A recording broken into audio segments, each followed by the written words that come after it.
जिल्ह्यातील देवरी तालुक्यात डवकी इथं वाद सोडवण्यास गेलेल्या मध्यस्थी लिपिकाला आपला जीव गमवावा लागल्याची घटना उघडकीस आली आहे। देवरी तालुक्यात सिद्धार्थ विद्यालय इथं तथा महाविद्यालय डवकी इथल्या संस्थापक आणि शाळेचे मुख्याध्यापक महेंद्र मेश्राम आणि शिक्षक हिरालाल खोब्रागडे यांच्यात शाब्दिक वाद 15 मेला झाला।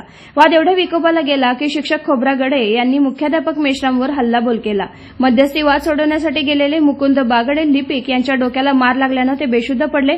उपचारासाठी देवरी सामान्य रुग्णालयात हलवण्यात आलं, मात्र परिस्थिती चिंताजनक असल्यानं गोंदिया इथल्या खासगी दवाखान्यात उपचारासाठी भरती करण्यात आले।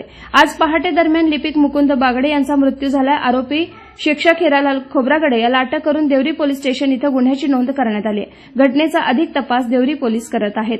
अमरदीप बडगे, गोंदिया प्रतिनिधी। दिवसभरातील घडामोडींचा आढावा घेण्यासाठी पाहत रहा N24 मराठी।